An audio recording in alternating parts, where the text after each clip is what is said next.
Hi guys, welcome to our channel.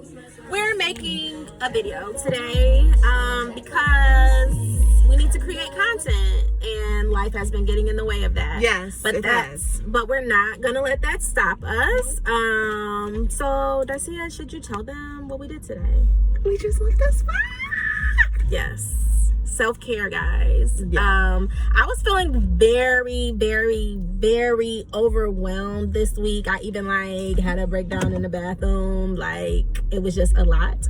And I told her, I'm stressed out. I don't know what to do in my life. I just feel all over the place. I don't feel balanced in my root chakra. What's happening? So she you know what, girl, we need a spot day. We've been going through a lot since the year started. So yeah, we've been going through a lot. A lot has been happening. We have y'all here all day, but we lost two very important men. Damn, we haven't made a video since then. And it was right after Miami. So we did that. Then we got sick. Then she got really sick. Then I think I got sick from her. Then you didn't get sick from me. You just got sick. I got sick from her because I had the same symptoms. It wasn't as severe, but I had the same symptoms. We had two totally different things. You know, well, I don't even know if this is too TMI for this shadow, but every time I get sick, literally my menstrual cycle is the next, right after. Wow. So it's just a purge. Double uncomfortable. Yes. Oh, this one. Oh, girl, your arm's short. Yeah, my arms are. She used my pop socket. Girl, I don't need that. Yeah. So, anyways, don't know what happened, but yeah. So they should have a breakdown.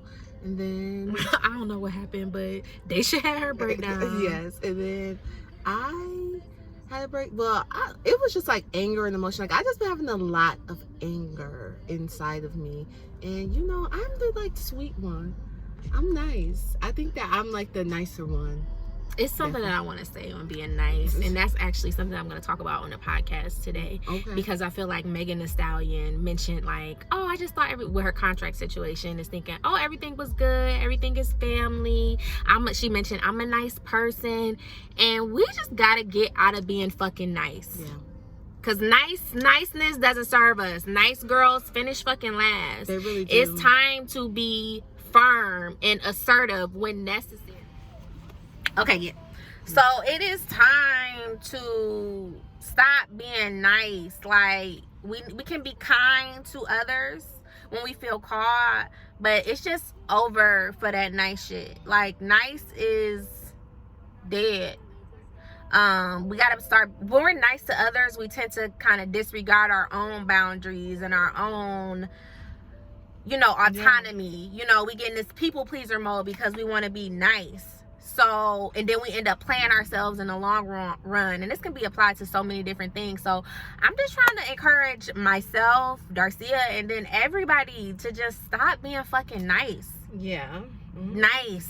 What is nice? So my thing is, what I learned, and I talked to Daisha about this, I was just now I've been going off on people, or just really making it clear I don't fuck with you. And I the feedback that I'm getting is oh, Darcia, or trying to be extra nice, or making me I end up feeling bad, well, damn, why you go off on that girl like that, or that were you tripping, but then I be looking back no, because people be really trying me because they think I'm nice, and I'm sick of that. No. Yeah, people are trying to do certain things because they think you nice, and it's I'm not nice. I'm kind when I have it to give, but it's over for that nice shit. I'm gonna be real, I'm gonna be firm, I'm gonna be direct, I'm going to be assertive, but it's over for nice. So that was definitely a Mercury retrograde lesson. Another Mercury retrograde lesson for me has just been learning to accept myself, learning to accept all parts of me, how I am in the present, be comfortable with who Daisha is. I don't have to get to know healing place. I don't have to get to know body place. I don't have to get to know other place. I just got to be comfortable in who I am presently. And that's constantly been a reoccurring thing. And also accepting myself. Sometimes I'll do something or I'll say something and it's just well, why did you do that? After it come out, or after you done it and it's over with, it's just why did you do that? But you have to honor yourself in that moment.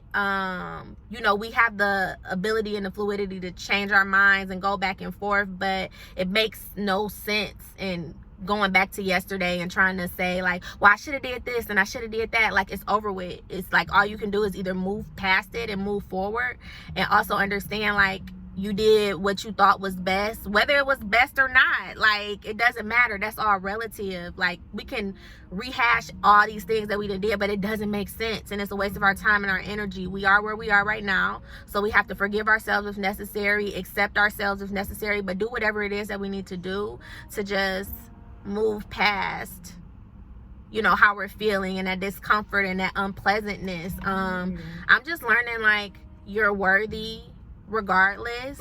We're dualistic people. We can't have it all together in the, you know, like you can't have it all together all the time. And you also, those weird things about us, the things that you don't understand, the bad things, the whatever things that, you know, you want to change or wish you could change or whatever, like those are nuances and they make you. So you like need to celebrate them and integrate them, so it's just not, so you don't have any shame from who you are, because who you are right now is enough. It's fine. So that's something else I've been learning.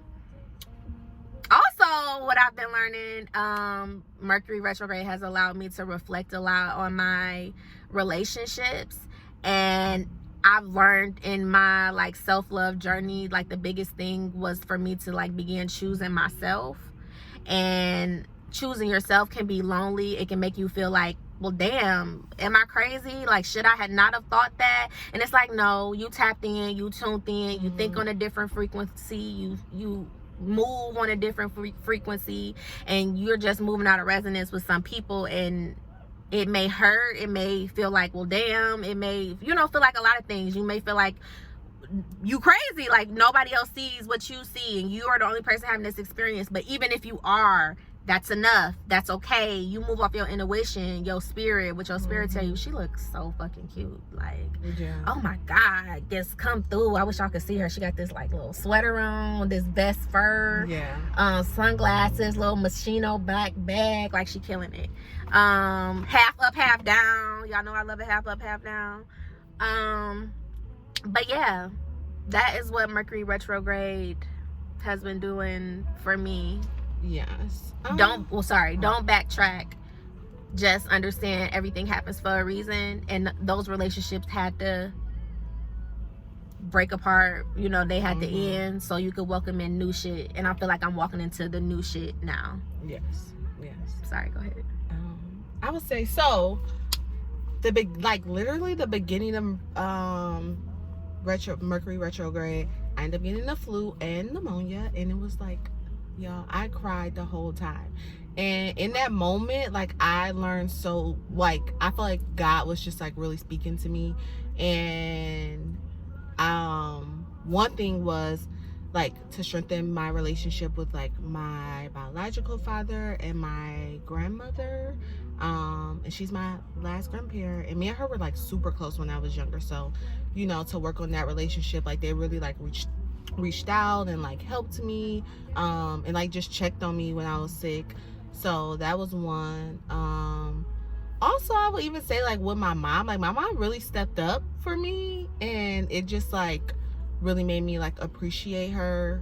So like that was good. And then the biggest thing is like I have to stop like working myself so hard and like being hard on myself. Like that was the biggest lesson. Like I feel like God like literally set me down.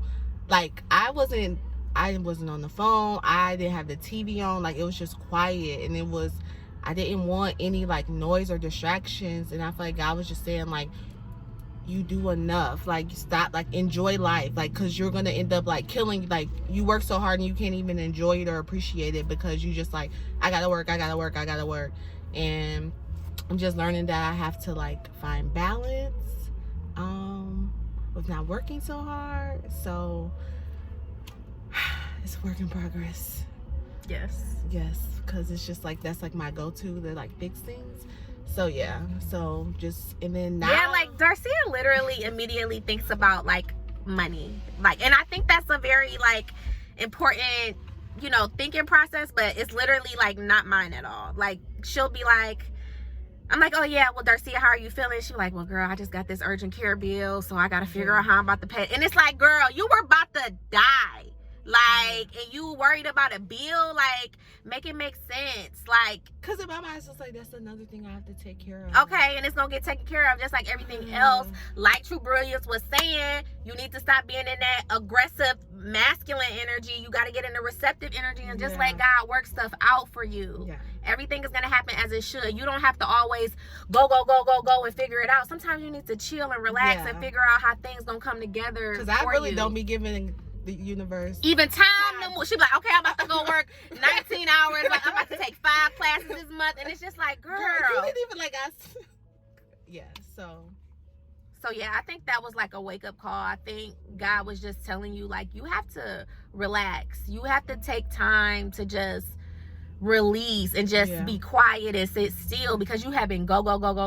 Then we went to Chicago and it was like, oh, you think this your break, you about to have fun. But going out and being on those types of vacations where you have like things that you want to do, and you know, it's not just like, oh, you could just lounge around the beach all day and stuff like that. It's very taxing, you know, as well. But your body was like, I'm gonna literally just sit you the fuck down, because nothing else is gonna sit you down. You literally have to be on your fucking deathbed, and then you still questioning whether you're supposed to go to the ER I was or just not. trying to make it home, and I just thought, y'all, she was on the floor and she's trying to figure out like, well, I just need somebody else to tell me that I gotta go to the hospital. You're in your body feeling how, I've never had pneumonia, but how it feels, and it seems extremely painful. So it's just like, you should have went as soon as you woke up and said, as soon as we woke up, she said, I just feel like I'm about to cry. I just do not feel well. I feel achy. But yet you went through the whole day. Because I thought it was going to get better, because Marquita had got me like all this stuff, and I was taking it, and I thought I was going to get better. Like I planned on going to the igloo, but the igloo was so fun too. Yeah. And it was so much fucking food and liquor. Like, it was so much food and liquor. It's amazing that I wasn't hungover the next day, because we tried to drink everything. We literally tried to drink everything. And I missed it. It was a good time. The igloo was fun. But yeah, I know. So I don't know. We're about to walk into a new season. I know that for sure. So we definitely be back I feel like to update y'all, because I feel it coming. Like, we're shedding our skin now, like to enter into, or maybe like a butterfly. I feel like a snake and a butterfly, the duality. Like the snake is like mysterious and just can come get you, you know. And then the butterfly is just transformational and beautiful and pretty. So I kind of feel like both of those are like merging together. But yeah, definitely a sense of release and walking into this new season. I'm very excited. But I can definitely tell I'm on a journey. Like, I mean, the journey never ends, but I also feel different. Like I was telling you, like I feel like after I got sick, like I feel like my DNA changed. Like I still feel different. It's like I don't feel in my body, I guess. Like I don't know. It's like weird, but I just don't. I know for a fact that I am not the same. Also, this is like deep and personal, well, for me, because I didn't even tell Dacia, so I'm about to tell her now. So I lost a lot of weight, I guess, and for me it's been happening like for the past year. So the fact that like now that people are saying stuff to me, like when it's Mercury retrograde, it's just like, okay, so it's brought to my attention, and it makes me feel like so uncomfortable. Why? Because it's just like, I guess it's because it's like reminding me of like that person or that Darcia, and it's just like I didn't bury her, but it's just like it was just such a traumatic like situation during that time, and like where I was at, it's just like, okay, like I don't want to go back and like think about it, because even with the person who like the guy, like even like I don't want to like hear his name talk, like it's just like I want to forget that, like, but you can't, right? You can't, like, literally, like that's the whole beauty of the situation. Like, that's why this is just so lit. Like, you can be in such dark places, and people wonder how you show up, and you are beautiful, you have this glow, you're confident about yourself, and then people who know what you've been through, know what you look like, know where you've been before, it's just like, it's God. Like, it's God. Yeah. And that, I think that for me, like, when people comment on, like, oh, well, you look good, or, you know, it's just like, thank you, you see me. And some people know what it took for me to get here. Yeah. And so I just think it's a blessing in people seeing a change. Like, you look lighter. Like, well, I hope so. I've been doing the work. Yeah. I've been, you know, going through it. I've been working on myself. I've been healing myself. So obviously you're going to see this. I mean, that's good. I've been so, like, I guess, like, on the defense, not more of a, like, accepting of it. It's just like, okay, well, what did I, like, I don't know. I just immediately go back to, like, I think you want to constantly improve, at least for me. I want to constantly improve. I want to constantly be better. I constantly want to show up, and people like, oh, damn, what you doing? Like, nothing, praying, drinking my water, minding my business, maintaining my vibration, eating right, you know, trying to balance my mind, you know, healing. This is what it looks like to me. I think that excites people, and you know, they may, even if it ever is shade, I can never receive it as shade because I know what this is. Like, this is God. So you can't, because I really can't spend, like, I am not a workout person. Like, before, like, when I was at my heaviest, like, one time when I was at my heaviest, like, I was going hard in the gym, lost weight. Then the last time before this transformation, I was, like, going to the gym, but, like, I was not losing. I was just like, okay. And I, like, hate the gym. So when I just, like, literally stopped, I wrote down how much I wanted to weigh, and I have lost even more than what I even wrote down. And I have not worked out. I haven't been to nobody's gym, y'all. Nobody. But you're doing the work. I do think it goes hand in hand, but when you are letting go of stuff, like, emotionally, and you're not being tied down to shit, you energetically become lighter, which frees up your emotional body, which frees up your physical body. It just happens like that. Like, when you holding on to negativity and toxicity and just people who you don't need to be around, people who are darkening your own fucking aura with their own shit, like, once you get away from that, like, it's just easier to maintain your own vibration. Okay, well, that's good, because y'all was getting real, like, in my feelings about it. Like, I just, like, don't comment on my weight. Like, why? It's just, this is America, unfortunately. I know, like, people care about that. And it's just, I guess because I feel like this is exactly how I feel. When I was at my heaviest, nobody said anything, of course, but my mom, or commented on my weight. And then now that I'm like this, what were they supposed to say? I mean, yeah, they said, but what was they supposed to say, Darcia? You're at your heaviest, or, like, what did you want them to say? I guess I was just used to my mom would, like. So what was she supposed? So I don't know. So for people to, like, now comment when I started, like, oh, you lost a lot of weight. It's just like, so y'all was thinking I was just, like, this huge person before. So what? Who cares what they think? Even if they do think that, even if they did think that, you're not who you're not her. Yeah. So thank God they saw her, and they saw or see what God did. Okay, our table's ready, guys. We'll be back. Bye.